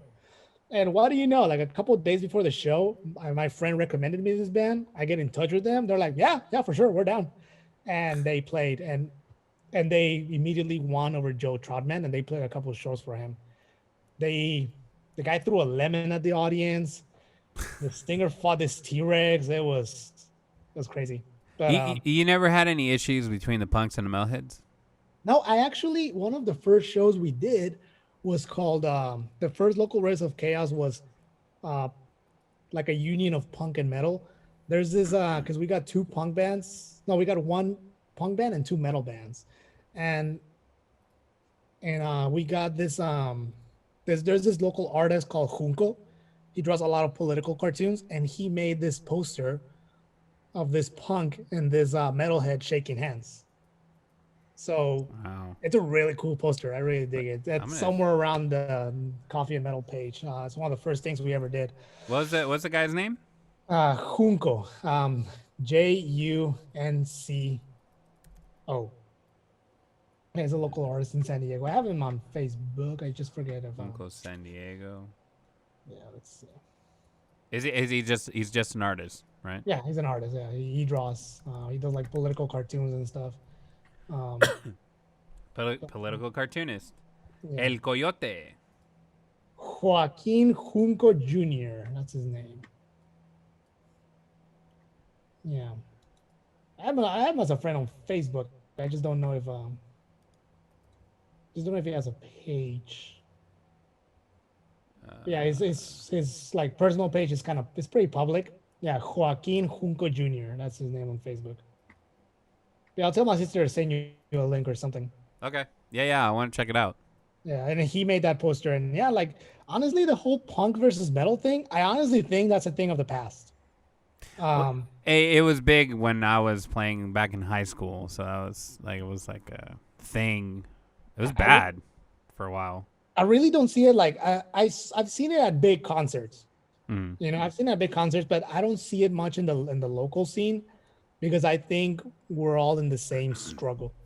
You Yeah. know, there's this Doom band, really good, Sixes. They're one of those bands that we told them like, hey, you guys need anything, it's free always. They are one of the pillars of success of Coffee and Metal because they shared a video. After they shared one video of us interviewing them, we got all these likes on Facebook. Um, Wow. so um, yeah, they played this show. They asked us if we could do this media coverage for them, and they needed one band to play to open. They didn't have one. Last minute, they got a punk band, and nobody complained. Everyone was rocking out to the punk band. And punk and doom metal, totally different, polar opposites. Yeah. So, and I don't see it much in the local scene because we all come from the same struggle. Yeah. That's good. I mean, I remember, fuck, dude, like, what was this, 1999? Yeah. Just doing backyard shows, with metal bands and punk bands. And the second the punkers showed up, it was like just beer bottles. And it's like we couldn't play a show sometimes, I remember being on stage and I had a bottle fly by my head only because not they were throwing it at us. They were just throwing bottles at each other. And I was like, fuck, okay, cut the set short. You know what I mean? Like, Oh, that has to be crazy, dude. When I went to see the Big Four in Indio, California, yeah. We were waiting outside for the gates to open, and it wasn't even a venue; it was just a field, because it was obviously a lot of people going to see these Big Four bands, and we got so bored outside of the place that we just started moshing without music, and then people just started throwing bottles. Oh, and shit. there's a video of me. If you look up, let's see, if you look up Big Four Indio, California bottle riot, let's say. There's a video of me. There's a mosh pit open in the middle, and then a guy runs in with a Slayer flag, and you can see me running behind the guy because he has like other people running. April 23rd? Yeah, that was the Megadeth mosh pit. That might be it. I Yeah. saw a dude. Yeah, and like there's a guy with a Slayer flag, and he starts running around. People start chasing him. I'm one of the first people behind him, and you can see me running there with a short cargo shorts. I see the pit going around. It's a circle pit. Yeah, and there was no music. We just got fed up and we started throwing bottles, and people started throwing food and stuff because we just got really bored and it was really hot. So we just started doing all this freaking mayhem. Great show, by the way. Oh, now they're skanking. Oh, shit. Now they stopped. Something happened. Yeah, no, we stopped a few times. But yeah, that was a really good show. Dude, the last mosh pit I remember was Opeth. I went to go see them. What venue was it? I don't know. I have seen them so many times. And they played The Lotus Eater, which at the time was my favorite song because I loved how he would just switch from growling to singing instantaneously. And it was like, no, he didn't miss a beat, and I told my buddy Gilbert, I said, hey, if this song plays, I'm disappearing. And he's like, what? And all of a sudden, he started humming. And I'm like, later. I threw my phone at him. He's like, where you go? Oh, shit. And then all of a sudden, I'm in this fucking pit. And it was like maybe like a 30-guy pit. And then it started swirling. And then it got larger and larger until they started playing soft. And then it stopped. But it was so fucking intense. That's the last pit I was in. I got my ass handed to me, dude. Dude, I went to see Anthrax, and a couple of years back, many years back, I had an ingrown toenail, and every step was agony. And every step was complete agony, and I had a show to go to, and I said I should probably skip it, but it's Anthrax, and I was like, what are the odds that people are gonna step specifically on my left toe? Turns out those odds are very high. I never noticed how many times you get stepped on your left toe at a concert until that night. And then I remember I was so pissed off, and Exodus was playing too. And they started, what's the name of that song they do the Wall of Death with? Call of the Beast or something, or Attack of the Beast. I forget what it is, but it's the song that they do a Wall of Death with. And then my friend was like, dude, are you going to jump in? I'm like, nah, dude, I'm freaking dying right now. And then I see them opening the Wall of Death. And then I look at my friend, and my friend's not even looking at me. And then I ask myself, what would Ferris Bueller do? I just went, and my friend turned to look at me, and I was gone. I was at the front row of the wall of death. And then the guy said, 1, 2, 3. And then we just did the wall of death. I was not touching the floor. I was holding on to like people.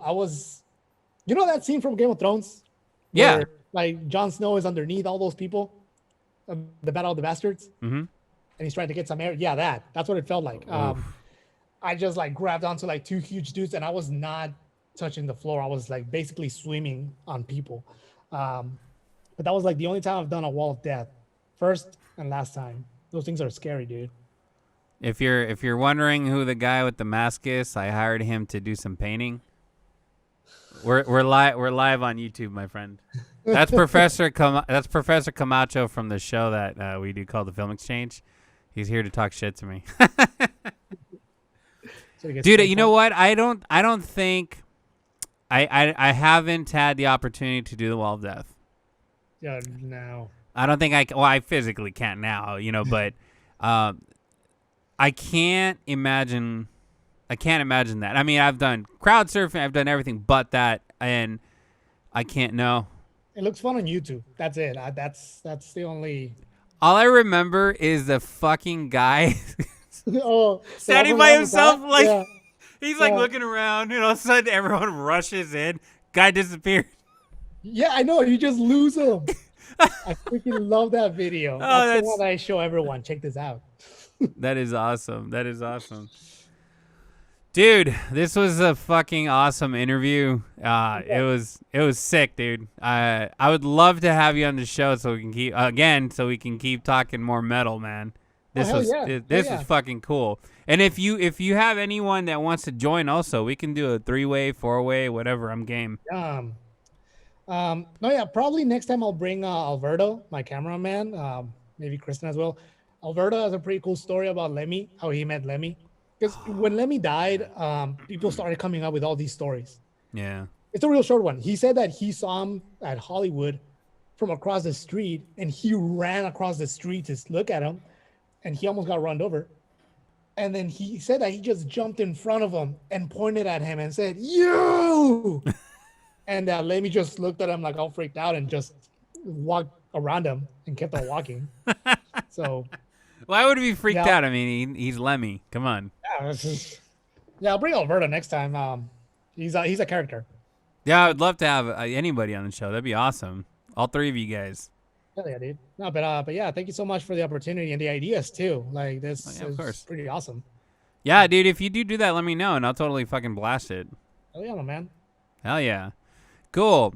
All right, guys. Well, there it is. Coffee and Metal. Check it out if you're on YouTube. Check it out. I'm going to put in the link once this is done live streaming. And it's, he sponsors Music Teachers Muse. He's on the website already. So check it out. Super cool channel. And we will see y'all motherfuckers next week.